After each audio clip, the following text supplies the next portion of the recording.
ঢাকার বাইরে একটি দীর্ঘ পাহাড়ি মহাসড়ক। রাত তখন প্রায় ২টা। সমন্বয়ক ফারহান কবির ও আসিফ মাহমুদ একটি গুরুত্বপূর্ণ সরকারি বৈঠক শেষে রাজধানীতে ফিরছিলেন।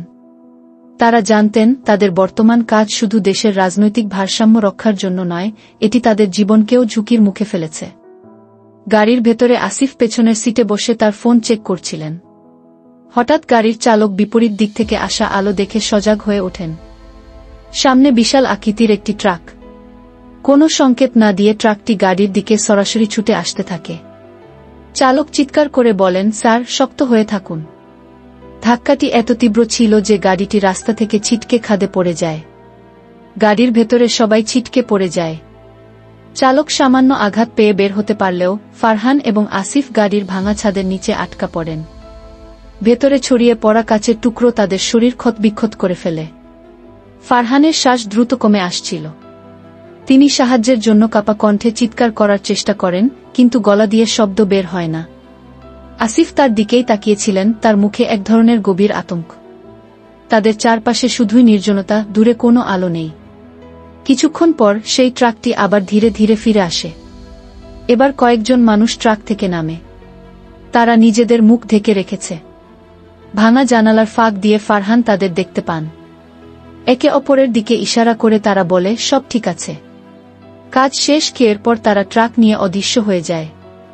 গভীর রাতে আশেপাশের গ্রামের কয়েকজন দুর্ঘটনার আওয়াজ শুনে আসে। তারা দেখে গাড়িটি একেবারে ধ্বংস হয়ে গেছে। গাড়ির ভেতরে আটকে থাকা ফারহানকে টেনে বের করার চেষ্টা করে, কিন্তু ততক্ষণে তিনি প্রাণ হারিয়েছেন। তার হাত শক্তভাবে ধরা ছিল একটি নোটবুক, যেখানে তার রাজনৈতিক নীতিমালা ও ভবিষ্যৎ পরিকল্পনার খসড়া লেখা ছিল। অন্যদিকে আসিফ গুরুতর আহত অবস্থায় হাসপাতালের আইসিইউতে নেওয়া হয়। ডাক্তারদের কথায় বোঝা যাচ্ছিল তার বেঁচে থাকার সম্ভাবনা ক্ষীণ। শেষবারের মতো তার চোখ খুলে যায়, আর তার কণ্ঠে শোনা যায় ফিসফিস করে বলা একটি বাক্য, তারা সত্যকে থামাতে পারবে না। পরের দিন সংবাদপত্রে ঘটনাটি কি সড়ক দুর্ঘটনা হিসেবে প্রচারিত হয়। কিন্তু স্থানীয়রা যারা ঘটনাস্থলে ছিল তারা জানায় ট্রাকটি ইচ্ছাকৃতভাবে গাড়িটিকে আঘাত করে পালিয়েছে। প্রশাসন বিষয়টি তদন্তের প্রতিশ্রুতি দিলেও কারও বিরুদ্ধে কোনো ব্যবস্থা নেওয়া হয়নি। এ ঘটনায় ফারহান ও আসিফের পরিবার শোকের সাগরে ভেসে যায়। তাদের স্ত্রী সন্তানরা এখনও উত্তর খোঁজে, এত ন্যায়ের পথে থেকেও কেন তাদের জীবন এভাবে শেষ হল।